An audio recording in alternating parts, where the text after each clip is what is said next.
Salut, c'est Deli et aujourd'hui on attaque la semaine avec la 8e vidéo du One Day One Team. Et aujourd'hui on va parler du club de Saint-Amand-les-Eaux, le Saint-Amand Hainaut Basket.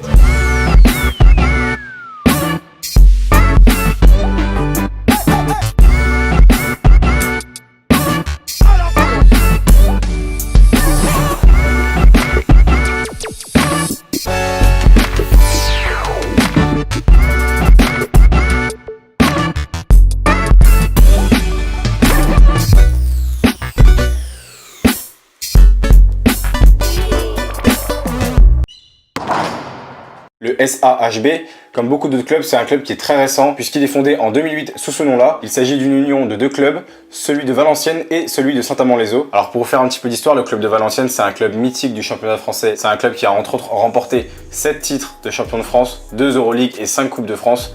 Malheureusement, il n'existe plus maintenant, mais il a permis la fusion de ces deux clubs pour créer le Saint-Amand Hainaut Basket. À leur arrivée dans l'élite, ils ont le plus gros budget du championnat avec 2,9 millions d'euros. Dès la saison suivante, malheureusement, le club est relégué en deuxième division, mais va remonter dans la foulée. Et pour leur retour en LFB, celles qu'on appelle les Green Girls vont obtenir une 9e place ainsi qu'une place en Eurocup grâce à un repêchage suite au forfait de l'équipe de Châles. Et à l'issue de cette saison du coup 2011-2012, Saint-Amand se qualifie une nouvelle fois pour l'Eurocup sans repêchage cette fois. Une compétition dans laquelle elles ont réussi à accrocher 2 quarts de finale. C'est des résultats plus que respectables. En 2013, c'est compliqué pour le club. Il finit dernier de la Ligue féminine, mais va réussir à rester en LFB suite à de nouveaux forfaits qui leur permettront de garder une place au sein du championnat. Et ça va se reproduire en 2015. Alors je sais pas si c'est de la chance ou un timing parfait, mais en tout cas, à chaque fois, c'est arrivé au bon moment et elles ont réussi à garder leur place au sein de la Ligue féminine de basket. Cette saison, le club entame donc sa 11e saison en LFB consécutive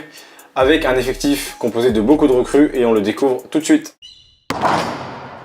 On commence avec les meneuses comme d'habitude et on retrouve Alexia Dubié, 30 ans, qui jouait à Bourges l'an dernier. C'est une joueuse qui connaît très bien le championnat français puisque ça fait 12 ans qu'elle joue en Ligue féminine. Elle sera là pour assurer l'organisation du jeu des Green Girls et elle sera accompagnée d'une jeune joueuse, Cheyenne Poirot-Allard, 18 ans, qui vient se faire une expérience en LFB qui arrive en provenance de Calais. Au poste 2, on a une joueuse qui connaît le championnat français également, l'américaine Jasmine Bailey, qui sort de 2 ans au club de La Roche-Vendée. C'est une joueuse qui aime scorer. Elle est attendue pour ça au club de Saint-Amand, donc je pense qu'elle va faire vraiment du bien à cette équipe.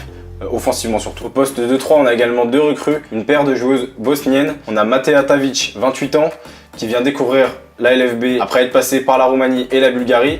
Et Angela Delic, qui vient aussi découvrir notre championnat et la France. C'est une bonne passeuse qui sait être une joueuse complète. Espérons qu'elles arrivent à bien s'adapter au collectif de Saint-Amand et au championnat français. Une autre joueuse à l'aile et une jeune joueuse, Kim Pruvot, 18 ans, qui est au centre de formation de Saint-Amand depuis 2017. Qui va essayer d'aller chercher des minutes en amenant son énergie notamment. Dans la raquette, on a du monde avec une autre recrue en provenance de La Roche-Vendée.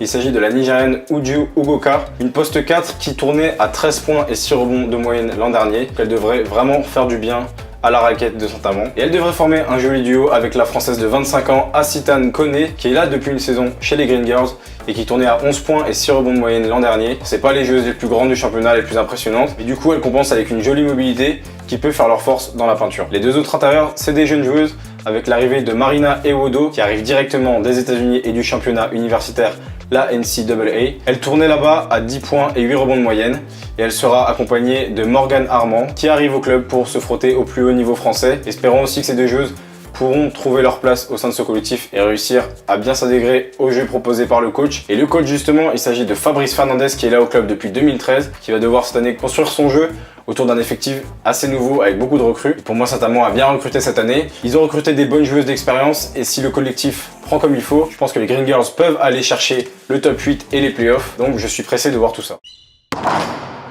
Et c'est la fin de cette 8e vidéo du One Day One Team. On a parlé du Saint-Amand Hainaut Basket. Ça fait partie de ces clubs dont vous ignorez probablement l'existence, mais qui font bel et bien partie du championnat français et qui permettent justement à la LFB d'être pour moi l'un, si ce n'est le meilleur championnat en Europe. Donc il faut pas les sous-estimer, il faut pas les négliger. J'espère que tu as appris des choses. Dis-le moi en commentaire et donne-moi le nom de l'équipe dont je vais parler demain. N'oublie pas de liker et de partager la vidéo. Il y a un concours qui arrive mercredi sur mon compte Instagram destiné à vous mesdames. Donc venez me suivre pour ne rien louper. Passez un bon début de semaine et moi je vous dis à demain pour la prochaine vidéo. Ciao!